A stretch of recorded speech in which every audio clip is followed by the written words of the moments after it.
আমরা খুব ব্যস্ত, সবাই ব্যস্ত না? সময় নাই আমাদের, অনেক ব্যস্ত। আমরা যে পৃথিবী থেকে চলে যাব এইটা ভাববারও সময় নাই, আল্লাহর সময় দেওয়ার সময়টাও নাই। আমাদের স্পিরিচুয়ালিটি, আমাদের মোরালিটি, আমাদের ethical level is going down. আমাদের আধ্যাত্মিকতা, নৈতিকতা, আল্লাহর প্রতি আস্থা এবং অগাধ বিশ্বাস দিন দিন যাচ্ছে নিচের দিকে। তার বিপরীতে আমাদের গ্রিড, আমাদের জেলাসি, আমাদের অ্যারোগেন্স, আমাদের এগো is going up, it's increasing day after day.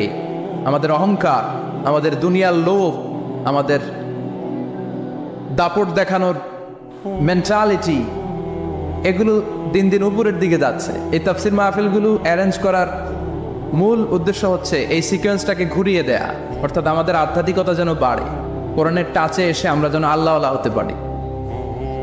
কথা বলেন, আমরা আল্লাহওয়ালা হতে এসেছি আজকে। কি হতে? সবাই বলেন আল্লাহওয়ালা। আল্লাহ তুমি আল্লাহওয়ালা হিসেবে কবুল করো। আমিন। আজকের মাহফিলটারে আমাদের নাজাতের ওসিলা বানাও। আমিন। রাখতে চায় কিন্তু নিয়ম জানে না। অনেকে শুধু শুক্রবারে রোজা রাখে, এটা মাকরু। শুধু শুক্রবারে রোজা রাখা মাকরু, শুধু শনিবারে রোজা রাখা মাকরু। সুন্নাহ হচ্ছে সোম আর বৃহস্পতিবার। বিষ্ণুনবী সোমবার রোজা রাখতেন। সুইলা আন ইয়াউমিল ইসনাইন, নবীকে জিজ্ঞেস করা হলো, নবী সোমবারে রোজা রাখেন কেন?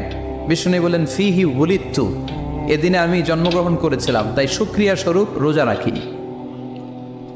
তো আজকে হচ্ছে ইয়াউমুল খামিস, মানে বৃহস্পতিবার।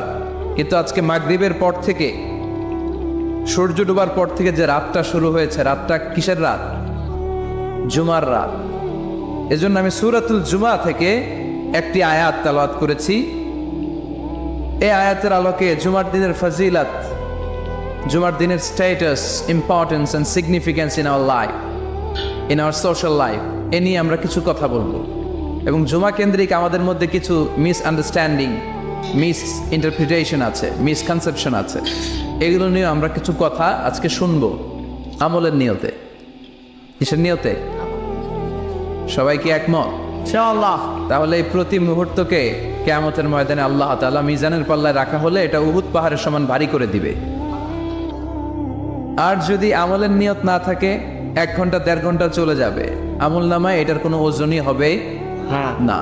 এজন্য যারা আসছেন সবাই শুরুতে নিয়ত খালেস করে নেন, যে যতক্ষণ শুনবো আমলের নিয়তে শুনবো। আর মাঝখান দিয়ে ওঠা বসা করবেন কারা কারা, এখনই একটু হাত তুলেন দেখি।